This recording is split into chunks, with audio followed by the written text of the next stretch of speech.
Despite what the other states might think, South Australia is the nation's live music capital. A new study reveals the festival state has the most paid musicians in the country, with many of the most talented artists being discovered in Adelaide. And now that's being supported by this study, which originally aimed to highlight the depth of artists in Victoria, but instead uncovered that South Australia in fact has more paid artists than any other state in the country.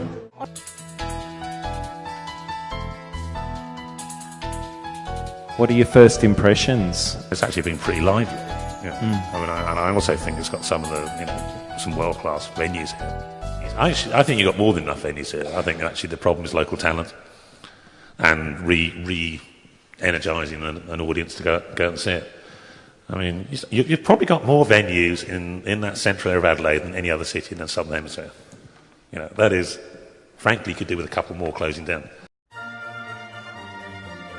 Once again, I'm looking for answers, purely because when I hear statements like the ones we just heard, I find them hard to believe. I thought I'd start with someone who has had contact with the thinker in residence.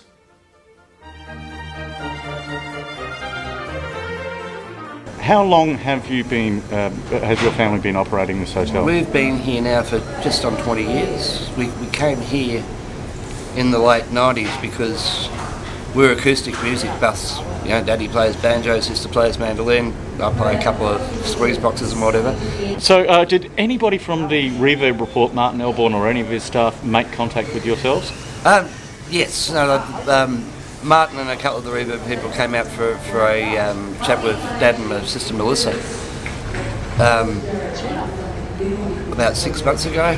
And it was, I gather, a good chat, and I gather though, I think one of their main concerns was working out how to sort out the noise problems regarding the new Adelaide stadium situation.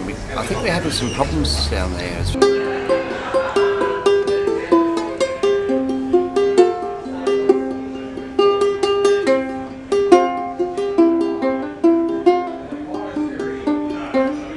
But there was about a $350,000 a year annual fund that was set up.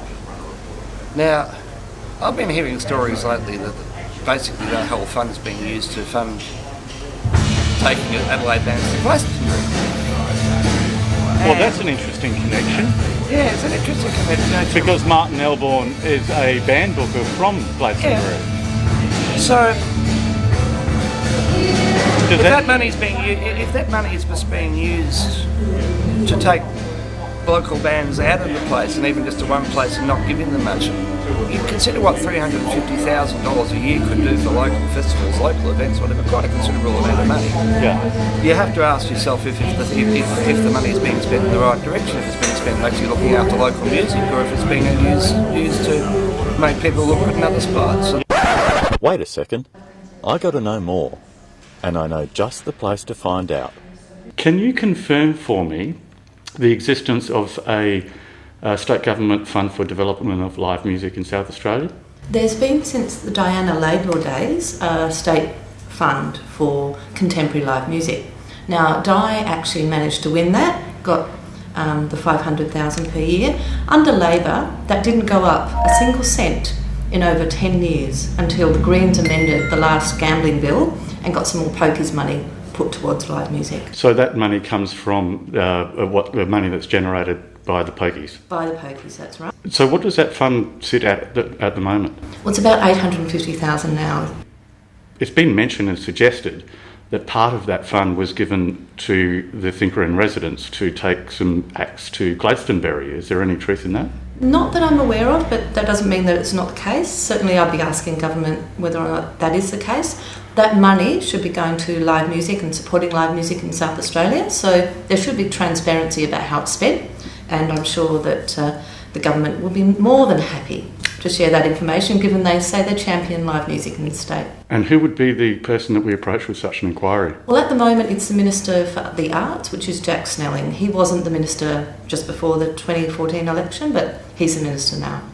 How is the music industry made aware of those funds being available? Look, there's advertising rounds through Arts SA. My understanding is that that's where we'll see it advertised, but I'm not in government, so I'm waiting to see that along with all of the other punters and bands and producers and managers out there. I want to see that money put out to the community and up for grabs. How important do you feel that live music is to the economy of South Australia? Oh, look, incredibly important. And that's exactly right. It is important to the economy of South Australia as well as the culture of South Australia. Live music generates income, it generates great things like joy and fantastic experiences. A lot of those do happen in pubs, a lot of those happen in places where people can create their own culture and get away from screen time or this culture where we have people staying at home and being increasingly isolated. Live music brings people together. Now that can't be quantified, however, we have seen studies that show there's also an enormous benefit to our economies of live music. If you'd like to find out more about where this funding money is spent, just ask the Minister for the Arts, the Honourable Jack Snelling MP, GPO Box 2555, Adelaide 5001.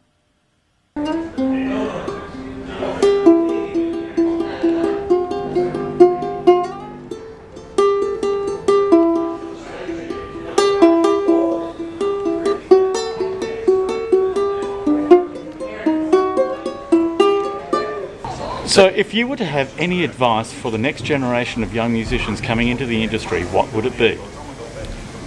Get out and play wherever you can. Get yourself seen, get yourself heard, have fun. Always make sure you're having fun, because if you're not having fun, you're not going to do your music well, are you? The only other thing I'll say is ask somebody. If you want to know where there's a few old farts floating around the place that are quite happy to give you whatever advice that you can or point you in a direction, and also don't let yourself get sucked in by people who are going to promise you the world.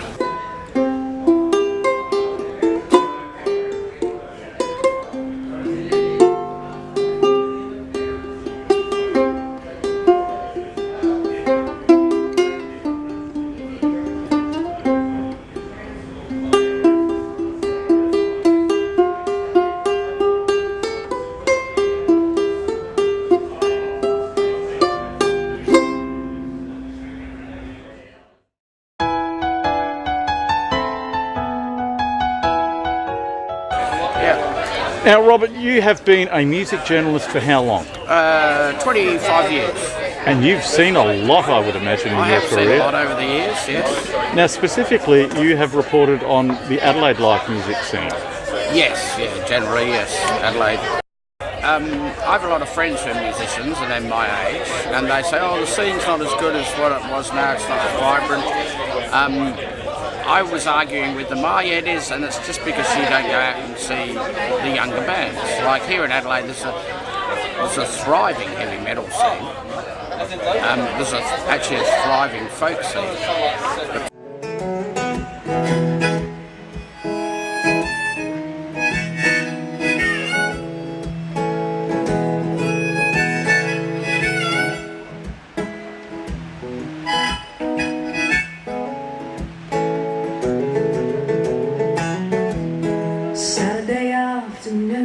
In a cafe and I'm all alone,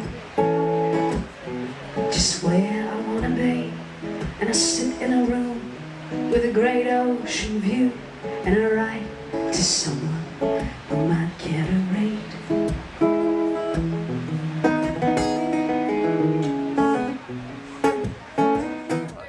Do you think that pokies still have an impact on live music now? No, not as much as what they did. I mean, they said pokies would increase live music because people would go to the pub and want to see live music when they weren't playing the pokies. I think that was some furphy. Yes, some furphy. But I think pokies are slowly dying. I think. Do you agree that those that go to pokies go to play pokies, and those that go to see live music see live music, and they don't really impact on each other? I'd agree with that. Yes. I don't. Yeah. Do you think that liquor licensing plays a role in inhibiting the progress of live music in South Australia? In some ways, yeah. In some ways. I mean, I used to go to those shows back in those days where, you know, you took your own beers and had eskies and no one got injured, no one got hurt, everyone had a good time, there's no security there. What would you see as the biggest challenges for a professional musician in South Australia today? Finding consistent gigs, earning the money, because that's another issue, as people have pointed out to me. We used to play in bands X number of years ago. I'm still getting paid the same amount that I was getting 20 years ago. So no CPI increase? No. You know, I used to get $100 back then. I get $100 now, and you know, beers used to be 28 cents a schooner back then, and now they're $7 a pint. Figure that one out. Doesn't make much sense, does it? No.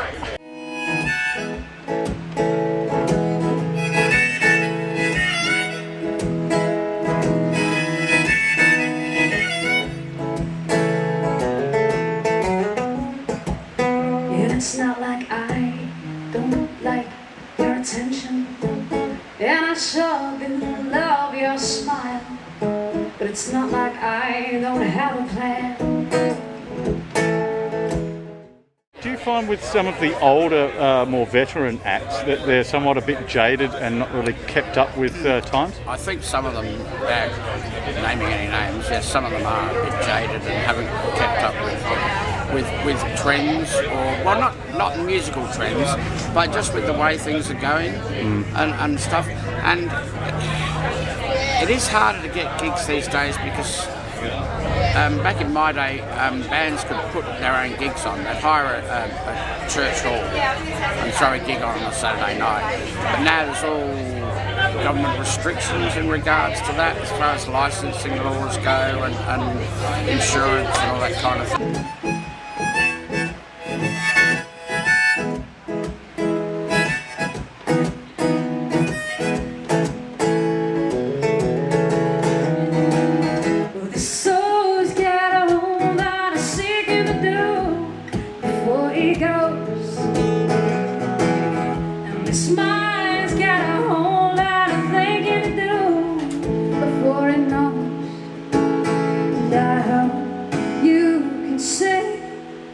That I need to come and go,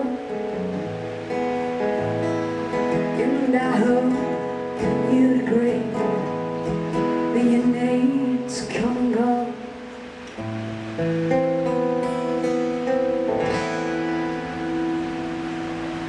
Just as you please.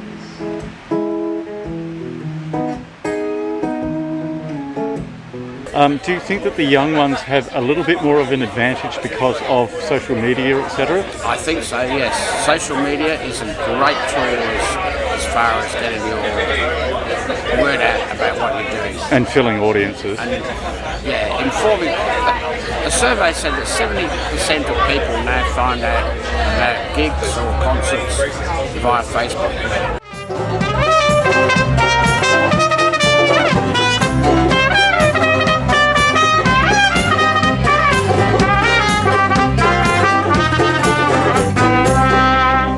And if you're good at what you do and you create a following, as lots of bands have done, then it all seems to flow onto each other.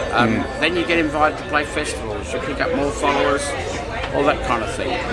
See, you got a mean streak, baby. You see, you got a mean streak, honey. I seen it, heard it, felt it, breathed it. You see, you got a mean streak, honey. You see, you got a mean streak, baby. You see, you got a mean streak, honey. I seen it, heard it, felt it. It's great.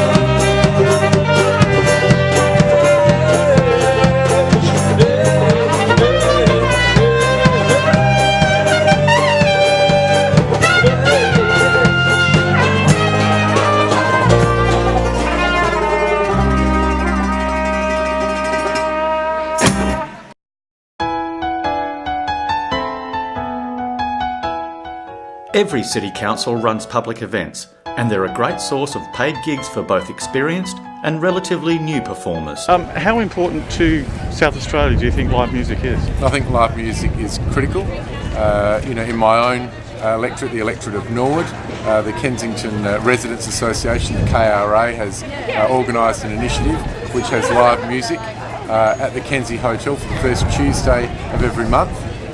We have a professional group for the first hour, but then it's open mic. It's been extraordinarily high calibre performance. I have found that open mics have been the spawning ground of some great long-term working musicians here in Adelaide. Yeah, no, look, we've had some great groups that have come through and some great local performers as well, and occasionally they ask me to MC it.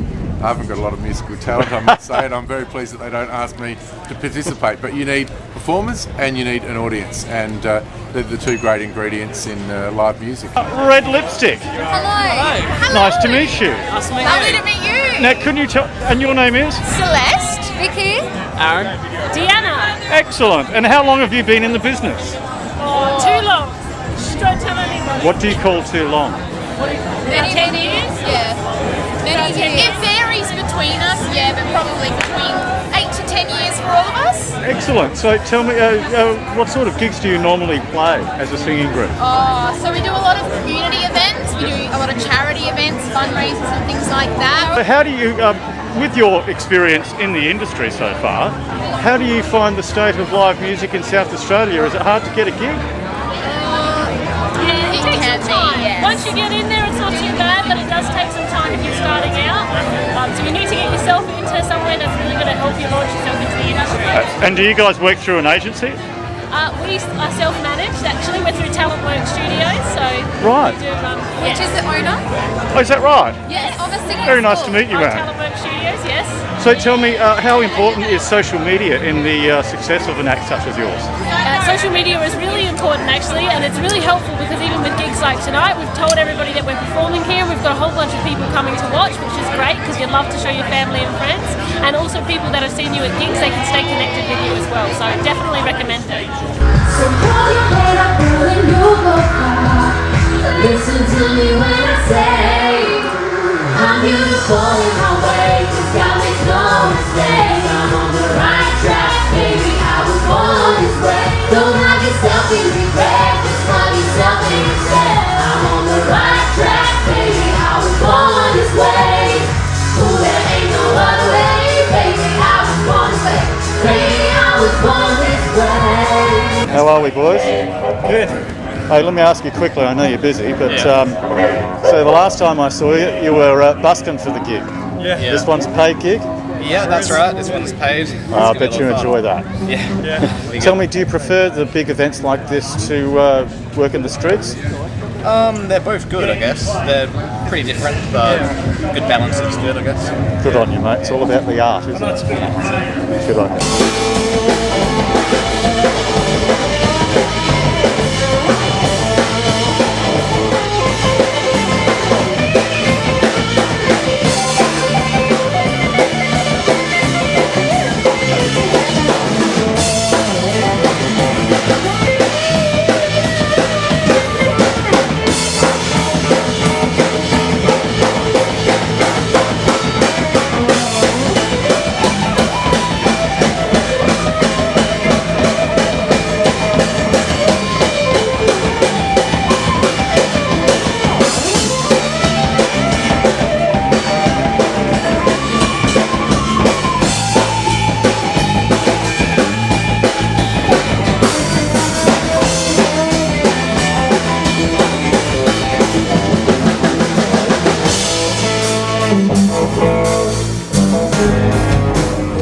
Indoors at this event was young, energetic and loud.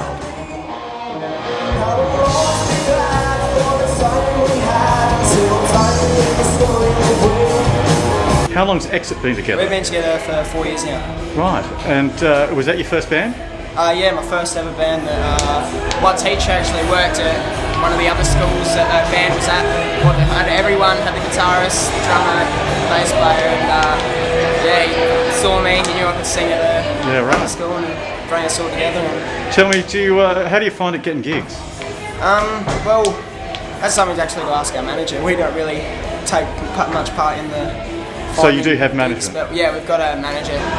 He's the guy who found us. Lee. Right. Yeah. And do you think that social media plays a big role in getting your crowds attracted to your gigs? Yes, it would definitely. Yeah, because we use Facebook a lot, telling everyone to come to our gigs that we go to and shit like that. Right. One more question. Overall, with all the gigs that you do, what would be the percentage of paid gigs to community or busking gigs? Probably about 50-50 actually for us, yeah. So you're dedicated to it? Yeah, we try to get as much money out of it as we can, but some have to be for charity. That's showbiz.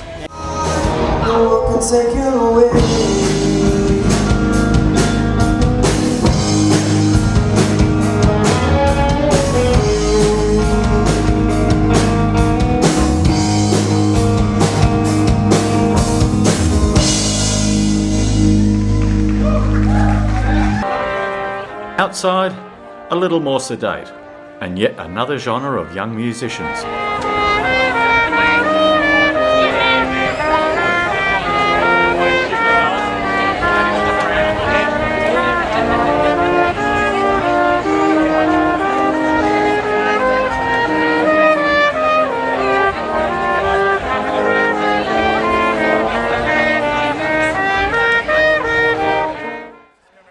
I spotted the Premier himself and took my moment for a quick chat.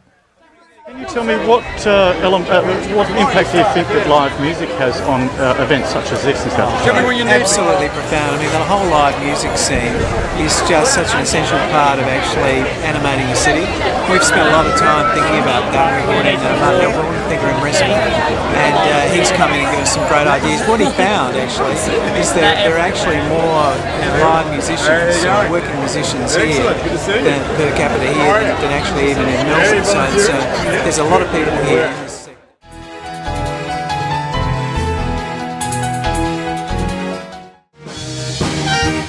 Arguably South Australia's best show band, Lucky 7 have been belting it out at big and small events for 10 years and shows no signs of stopping yet. Once I get you up there, where the air is cold, we're gonna glide, absolutely terrified. But when you up there, I'll be holding you so near. Yeah, you might even hear a gang of angels here, but we're there. Well, why, there's such a groovy day. You just say the word and get the birds out to walk on Bullful Bay. It's perfect for flying when you move and say, so come find me, let's fly.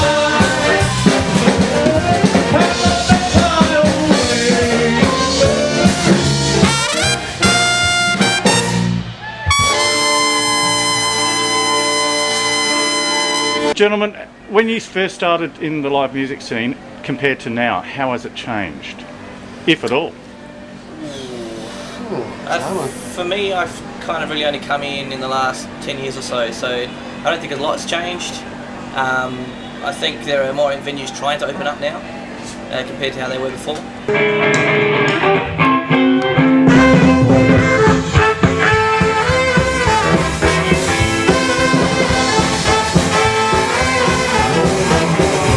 He's driving a Jeep, but he ain't the army. He gets all his cigarette money from his mommy. He's dressed like a rootin' tootin' Texas cowboy. But this Lone Ranger's never seen a horse. I wanna be a man.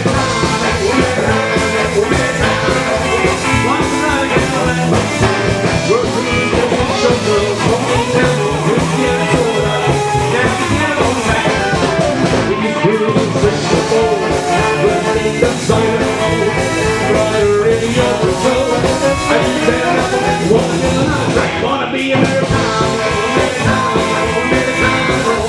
What's the bike under the rain? 'Cause that's his baby's favorite.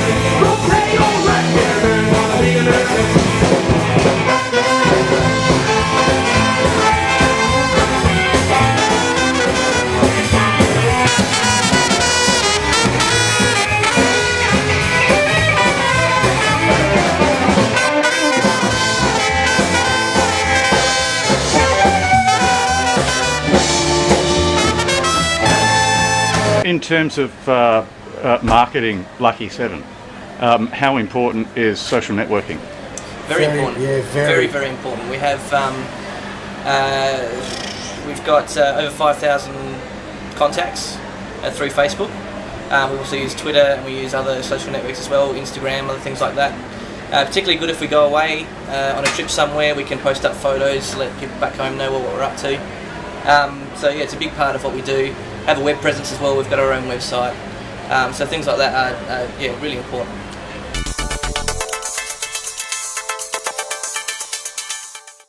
You would have seen a lot of jazz come and go. I have, yeah, mostly go.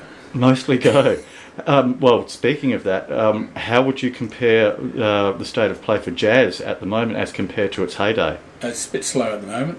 Yeah. A lot of their old stages have died off, of course, over the years, and it's getting down to smaller groups. Instead of sort of 6-piece groups, now we're doing sort of quartets and trios and duos even. If you were to, if you had any advice for the next generation of jazz musicians coming into the trade, what would you give them?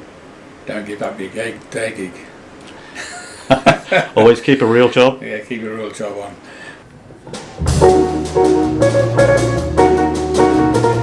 In jazz, going from studying to stage can be a long and arduous process.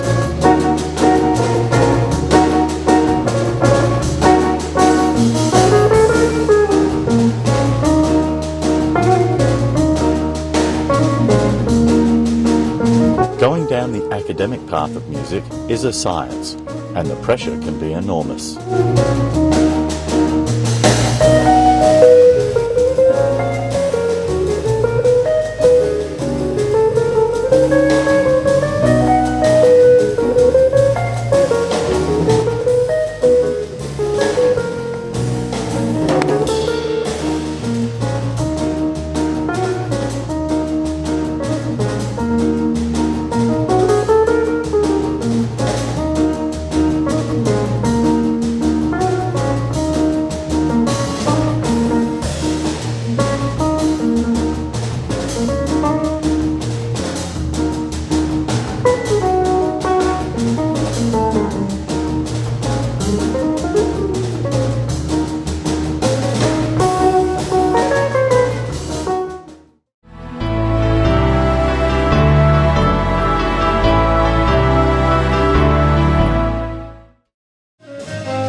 How long have you been playing jazz?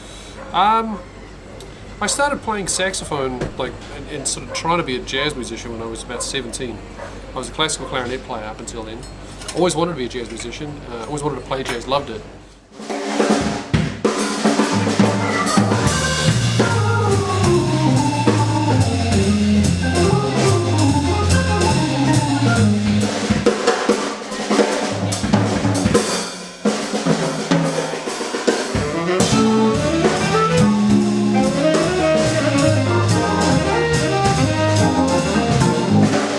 To make a living as a jazz musician in this town, I think is almost impossible, and I think that's I'd say that's almost nationwide.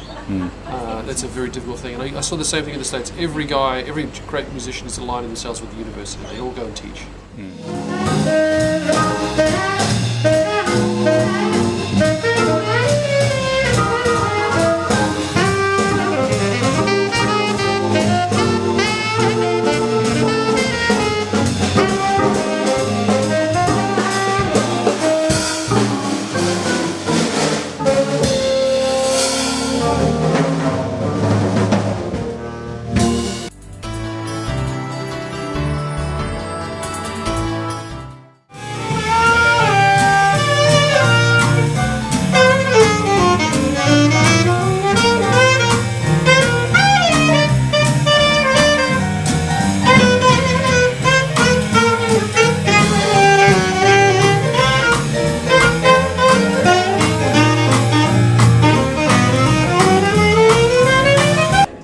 you been playing? Jazz since I was about 18. But, Here in South Australia? Yeah, in South Australia. Indeed. And yourself? I started when I was about 22 and then gave it up for about 30 years. Because I was running a church and then come back and been together now for another 3 or 4, so having a ball. Having played in South Australia for such a long time, do you remember the days of the pizza place down on Anzac Highway that had the Saturday Night Jazz? I do. Did you ever play there at all? No, I didn't play. No, probably in those years I was still playing rock and roll, but right. Say late teens, early 20s, I was playing a bit of jazz, but it was the Pizza Pizza Palace. Pizza Palace, yes. Yeah, Dick Frankel, yes. Eddie White, all those guys. Yes. Yeah, I must admit, I grew up going there on a Saturday night with my parents, and we'd follow the bouncing ball on the screen and sing along. And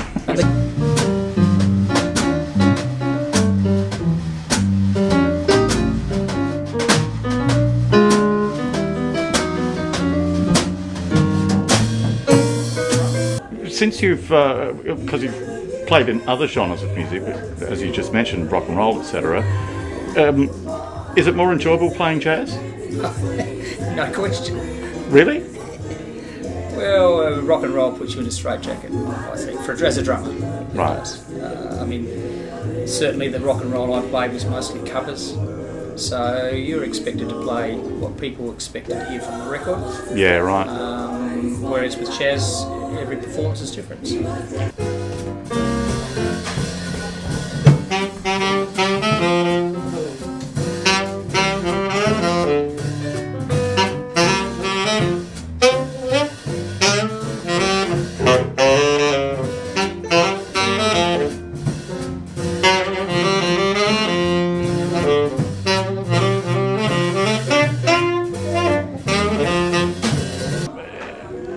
Many musicians have been saying to me that they've been, these days they're getting paid less than or the same as what they were getting paid 20 years ago. Is that the case for you guys? I think so. Yes, I mean, getting back to that 60s reference, we were paid very well. There were plenty of gigs and we were well paid. That scene's changed. The live music scene has changed a lot. Certainly has. So, yes, gigs are harder to get and paying gigs even harder to get. I'm assigned to my room, woman. I could be just for loner. And when you meet me tonight, just I'm waiting for you. And yes, dear my love, was loving for her child.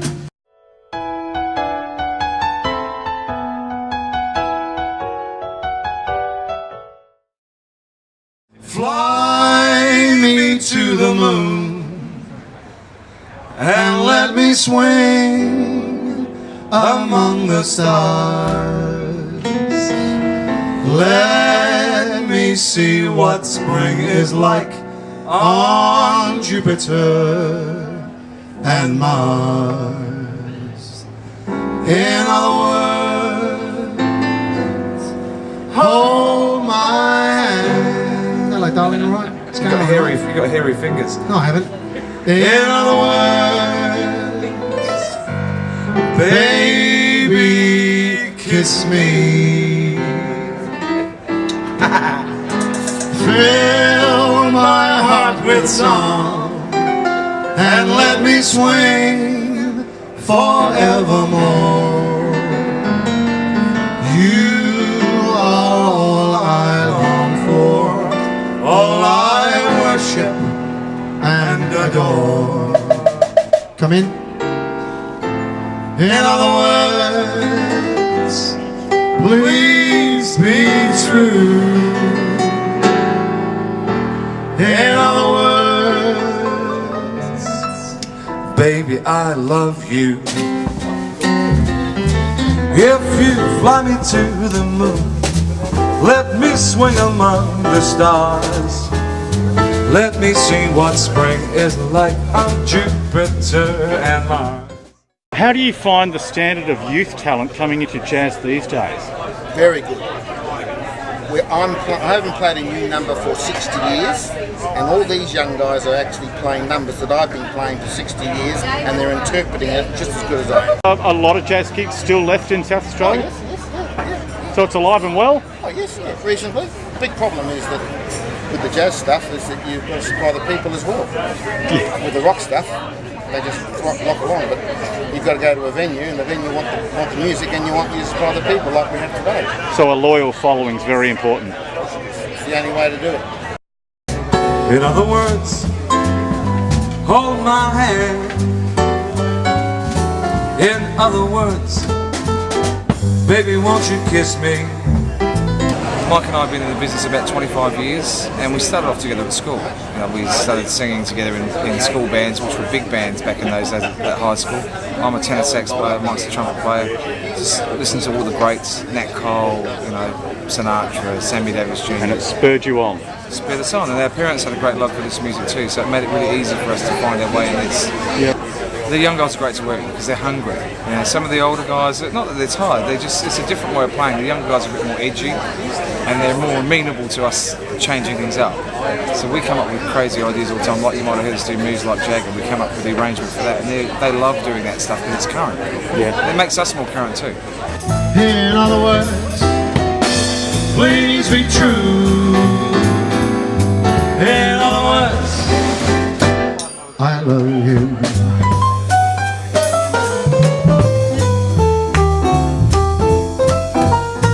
By the way, ladies and gentlemen, this is David Goodwin on piano. These young guys frighten the hell out of us. And I've been playing since I was about 10. There's 17 And how now. old are you now? 17. 17. Yeah. And you're playing with the likes of these guys. Yeah, I know. I'm very lucky to be picked up by Mike and Steve, but yeah, I guess it's through playing people and getting to know contacts and everything, but yeah, I'm very privileged to be playing with these guys. So. Tell me, do you ever feel intimidated working with older musicians that have got more experience? Well, yeah, I mean, I completely respect these guys, and I know that they've had years more experience than I have. But my grandfather's a jazz trombone player, so I grew up with having professional musicians. I mean, going to events, seeing these guys play, and sort of growing up with them, sort of being like sort of another family as such. I mean, so I got to know a lot of these older guys, and I feel comfortable around them. So I mean, when you're on the stage playing with them, it sort of just feels it's just all about the music, really. So they support you, and I support them with music and everything. So yeah, I feel really comfortable around them. Good on you.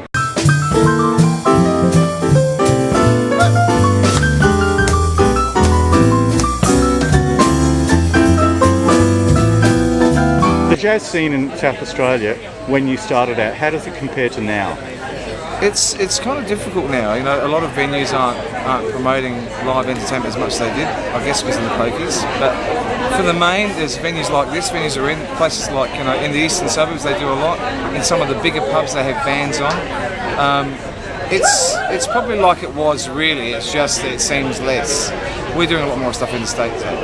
Yeah, right. So you're having to leave the borders to get serious work. Yeah, well, you know, the thing about entertainers these days is the young guys that are playing now are still earning the same money they were earning 20 years ago. So it hasn't really gone up with economics, hasn't sort of pushed up entertainment. I think that there needs to be more respect for the type of people that work in this industry to give them an opportunity to make enough money to live on, because these guys are all working for quite minimal wages. Some we're lucky in what we do. We do some fairly big corporate gigs, so we pick up the bigger money. But day-to-day pub workers, like, you know, they're not getting paid probably as much as someone working in a pub for the amount of hours they do. So they need to lift that if they want to make the industry thrive more. In other words, hold my hand. In other words, baby, won't you kiss me? Why don't you fill my heart with song? Let me swing forevermore. Because you are all I long for, all I worship and adore. In other words, please be true. In other words, I said, in other words, I love you.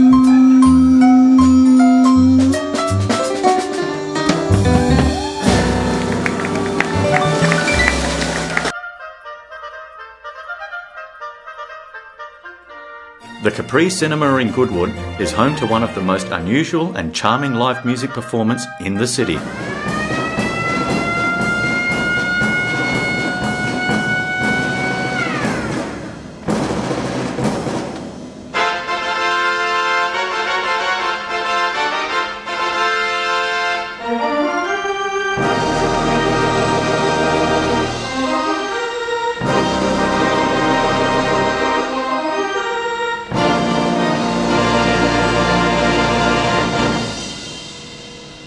How long have you been playing this organ here? I've been playing it for about 5 years now.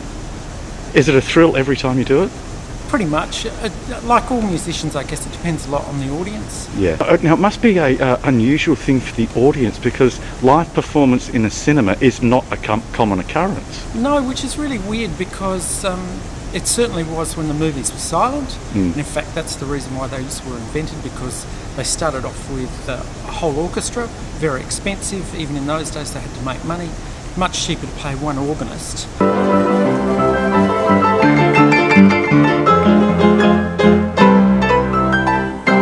We have a whole range of functions. We have organ concerts, wedding receptions and wedding services. We have special events, Rocky Horror, Grease Sing-Along, and the Mike Stewart Big Band. They love playing here because the acoustics are so great, and of course the big band with the organ just sounds fantastic. I bet. It's a very special experience in South Australia. I bet. How do you view the state of live music in South Australia these days? One thing is really clear is that live music is not nearly as valued as what it used to be, and I think there's a few contributing factors for that. One is the availability of high quality music from DJs, and the second one is the introduction of random breath testing. I started playing publicly live in the early 80s, and people dancing on tables, and it was great fun, and we'd go on until 1 or 2 or 3 o'clock in the morning. RBTs came in, 2 beers, people got bored quickly, and that had a huge impact on the live music. It's clear that the value of live music is probably undervalued given the investment of time and effort people need to put into learning to play an instrument. But part of the reason I think is the reason why it's undervalued is simply because of the semantics associated with the word play. If children go out to play, they're expected to have a good time, and it's free form and pretty relaxed, and they're playing and enjoying themselves. Whilst ever musicians continue to use the word play instead of working, I think that their working will be undervalued.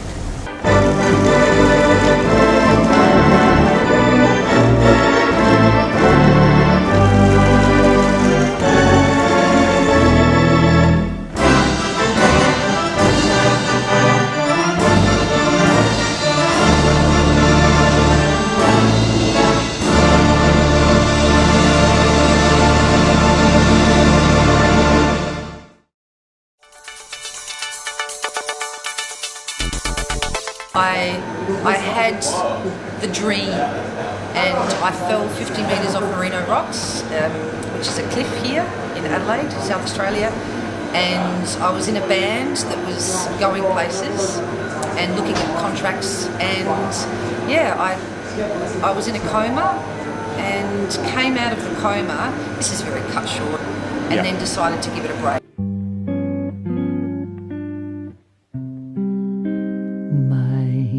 Funny Valentine.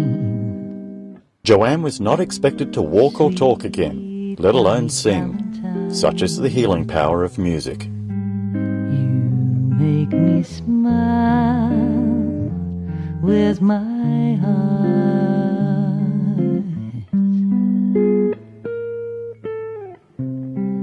Your looks are laughable.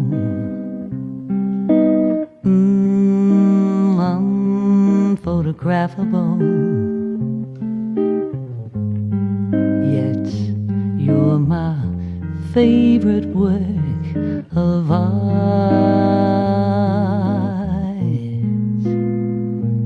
Is your figure less than Greek? Is your mouth a little weak?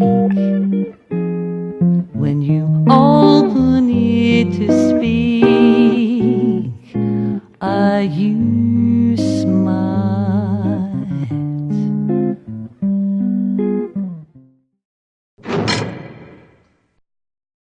You've spent 12 years in prison for armed robbery. Yes. And I believe that a radical change took place when you discovered music. Yes. How did music affect this change for you? Well, it wasn't so much music as it was writing songs. It allowed me to win, because every other day I was not winning. But in my songs, the protagonists in my songs win. They end up happy. Have you found it difficult after such a long period in prison, coming out, embracing live music and performance, trying to work your way in and achieve in the live music industry at all? Yeah, I've found it difficult, but mainly because of I'm quite constrained. How so? I have a lot of parole conditions, and from what I've been able to work out, opportunities for me in pubs and playing in venues and stuff like that, I'm not allowed. Do you feel that music has turned your life around? Art has turned my life around. Just art, in general. That's the purity for me. It's human spirit. It's the best part, is art. Do you think that it's enough to sustain your soul in the rest of your endeavours in your life? Sure. I am art. In prison, were you exposed to music much there? Yes, a lot of bad music. It depends on who was around. Everyone seemed to be, it was the battle of the radios. But for me, it was the poetry, literature, visual art, music, the whole canvas brought me to life. Kept me from despair.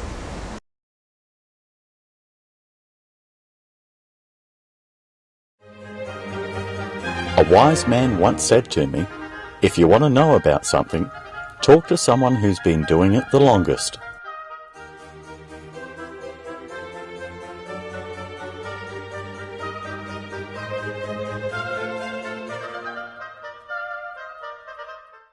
How hard do you think it is for the youth of today to enter the music industry?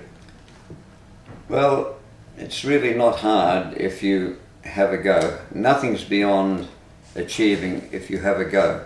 So do you think that in your time it was just a little easier? A little bit of luck. Yeah, it's a little bit easier, but today, no, it wasn't easy. It's never easy. Today, there's more opportunities today because you got all these talent quests. And they get instant fame without doing the hard yards. So today it's all about visual. 70% of the records today, 70% of what sells a record today is visual. And when I first started television, it's 70% how you look, how you come across, and 30% how you sound. Because it's all film clips now. Film clips override the voice and everything else. Film clips sell a song.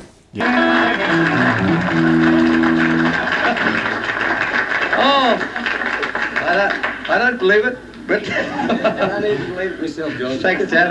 They were just great. Incidentally, Trev Rick and Dennis had a wing-ding of a time the other weekend at Berry on the River Murray in South Australia with Chad. Do you remember much about it, boys?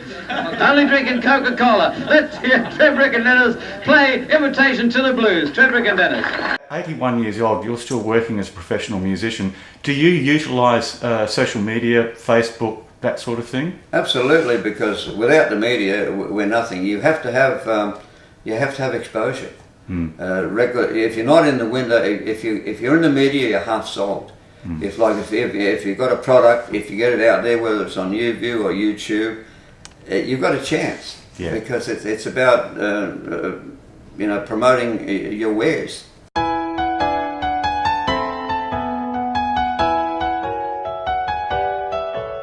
What can I say? What can I do? You don't know I'm in love with you. You walk on by and pass the time of day.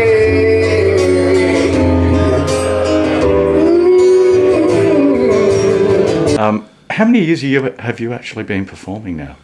46. 46 years. So you'd have seen a large amount of changes in the live music scene over the years. Yeah, my first band was with Lynn Randell when she had a hit called Chow Baby in the 60s. So it was like, my introduction to music was like a gift. You know. Do you think it's easier these days? The younger ones are now utilising social media such as Facebook, Twitter, etc. You wouldn't have had those things. No, we didn't have anything like that. I mean, I utilise a lot of that now. I did use Twitter, Instagram, you know. Does that sort of marketing work? Oh, yeah. I mean, that's why the kids are using it, because they get through to such a broad appeal, you know. I take the ways to make a play. When it comes down to it, I run away to get so near, but yet I don't know how. Can you see it coming back? To break that spell that keeps me high, to fight, 'cause when you're gone, my heart's run dry. I wonder if you feel the same way too. What can I do? Well, now look, you've performed all around the world, but in terms of South Australia, how do you see the South Australian live music scene nowadays compared to what it was? Oh, there's no comparison. You know, we've lost guys who were integral to the South Australian music scene. Were guys like Brian Gleeson and you know, Ivan Tanner to a certain extent. Not well, he was with Gleeson and they were agents. Weren't They they were agents. Yeah. In the old days, we had Robbie Robson. You know, he runs Devonton Hall. He owns that now. So like, so the people who had the band's interest at heart aren't there as much. People who are agents now work for pubs. You know, they've got somebody's got the Hurley Group, so Yeah. they'll be the agent. You know, and you find yourself working with that or Dick Jones Group. You know, who owns Bridgeway, Midway, blah blah blah. You know, it's a very segregated thing. So the agents are representing the venues rather than the artists these days. I'll get my ass kicked for saying it, but I would think so. You know, I believe that they're not looking after the artist as much as they are the agent. We'll go to them with the fee. They'll come back to us and say, "Oh, they're only going to say," I said, "No, that's the fee. The reason it's structured as a fee, that's the price that I go for." You know, my thing has been to try and get the Adelaide musicians to come together. And there used to be a we factor in it, you know. You can use my amp because I'm coming up, you know, next. So you use my Marshall, and you know, you save your Marshall sort of thing. And it's like, okay, not a problem. Use my drum kit, so we don't bring two drum kits. We don't have to lug in. We use one PA, you know. Just get you guys to help them. So a lot of cooperation and collaboration. Absolutely. I mean, down to the fact that I never owned a drum kit when I first started, you know. Like, seriously, you know, I just used to use the other guy's drum kit. We couldn't afford a drum kit in those days. And you find it's different now? Oh, yeah. Is it a fair thing to say that Adelaide in particular faces a unique set of obstacles with the live music scene that other cities don't face? Yeah. The Fringe, WOMAD, the Guitar Festival. And the Arts Festival. The Arts Festivals, you know. I've got a Nat King Cole show. I've got a Soul show with 13-piece band. I've got Swanee. I've got my new album coming out. I've got an acoustic act, I've got a soul acoustic act, and I've got a normal acoustic act. And I can only work Swanee. I can't get anything else. And I still can't get into WOMAD, you know, yet South Australian government is paying for that. You know, it's funded by the South Australian government. And yet one of our most successful names in the industry can't get in. Yeah, and I get work. I work more at the other festivals interstate than what I do here. You know. I could write you a letter, but it all brings up a shame that I'm gonna have to ask you. Lady, what's your name? You're so brother. Can I walk beside you in the rain? Oh, and just a little smile will make my day. Loving you must make me live. Yeah.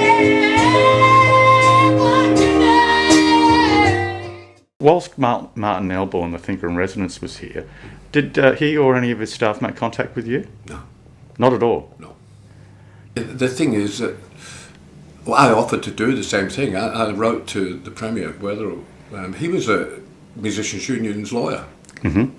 So he should know better than anybody who's got the genuine look at who's doing what. Not in their interest. We've got to look at the interest of everybody. You can't look at when we get politicians who are giving out grants and they're going to some left of centre guy who's going to Prague to learn to finger paint, in Estonian, I wonder.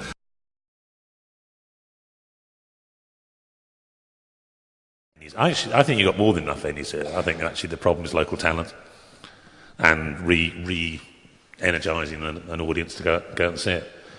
I mean, you've probably got more venues in that central area of Adelaide than any other city in the Southern Hemisphere. That is, frankly, you could do with a couple more closing down.